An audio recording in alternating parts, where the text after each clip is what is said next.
Everyone, welcome back to my channel টুটি ফ্রুটি। আজকে আমি আপনাদের সাথে দই চিকেনের রেসিপিটি খুব সহজভাবে শেয়ার করব। এখানে আমি প্রথমেই 400 গ্রাম মতো চিকেন নিয়ে নিয়েছি। এবার চিকেনটাকে ম্যারিনেট করে নেব। প্রথমে দিয়ে দেবো হাফ টেবিল স্পুন লবণ, হাফ টেবিল স্পুন গোলমরিচের গুঁড়ো, 1 টেবিল স্পুন আদার পেস্ট আর 1 টেবিল স্পুন রসুনের পেস্ট দিয়ে চিকেনটাকে ভালো করে ম্যারিনেট করে রেখে দিতে হবে প্রায় 15 থেকে 20 মিনিট মতো। এবারে কড়াইয়ে প্রায় 4 থেকে 5 টেবিল স্পুন সানফ্লাওয়ার অয়েল দিয়ে দেবো। এবার তেলটা ভালো মতো গরম হয়ে এলে চিকেনগুলো একে একে দিয়ে ভেজে নিতে হবে। এই সময় গ্যাসের ফ্লেমটা অবশ্যই মিডিয়াম টু হাই ফ্লেমে রাখবেন, এতে চিকেনটা অনেকটাই সফট থাকবে। চিকেনগুলো এখন অনেকটাই লাল লাল করে ভাজা হয়ে গেছে, ঠিক টেক্সচারটা এরকম এলে এই সময় চিকেনগুলোকে তুলে নিতে হবে। এবার ওই একই তেলের মধ্যে কিছু গোটা গরম মশলা, একটা তেজপাতা, লবঙ্গ, এলাচ আর শুকনো লঙ্কা ফোড়নে দেব।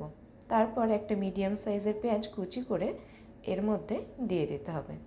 এবারে পেঁয়াজের মধ্যে প্রায় হাফ টেবিল স্পুন লবণ অ্যাড করে দেবো। তারপর পেঁয়াজটাকে বেশ কিছুক্ষণ ধরে লাল লাল করে ভেজে নিতে হবে। পেঁয়াজটা যখন ভালো করে ভাজা হয়ে আসবে তখন আবারও 1 টেবিল স্পুন আদার পেস্ট আর 1 টেবিল স্পুন রসুনের পেস্ট দিয়ে বেশ কিছুক্ষণ ধরে কষিয়ে নিতে হবে।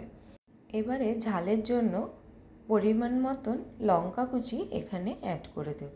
মশলাটা এখানে কষানো হয়ে গেলে 1 টেবিল স্পুন ধনে গুঁড়ো এর মধ্যে দিয়ে দেব।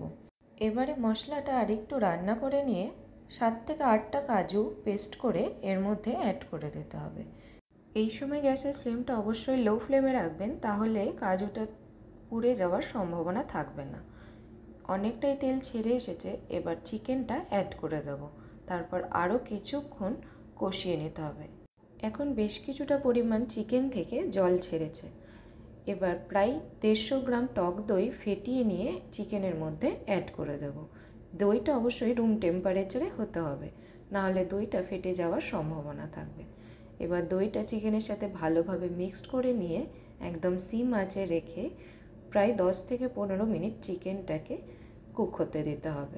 চিকেনটা পুরোপুরিভাবে সেদ্ধ হয়ে এলে এবার আগে থেকে ড্রাই রোস্ট করে রাখা জিরে আর শুকনো লঙ্কার গুঁড়ো এখানে অ্যাড করে দিতে হবে। আর নামাবার আগে এখানে আপনারা ধনেপাতা বা কসুরি মেথিও ব্যবহার করতে পারেন। এইভাবে খুব সহজেই এই দই চিকেন রেডি হয়ে গেল। এটা আপনারা রুটি, নান বা লাচ্চা পরোটার সাথে সার্ভ করতে পারেন। এই রেসিপিটি যদি ভালো লাগে তাহলে প্লিজ আমার চ্যানেল আপনারা লাইক, শেয়ার আর বেশি বেশি করে সাবস্ক্রাইব করতে কিন্তু ভুলবেন না। আজকের মতো টাটা, বাই বাই।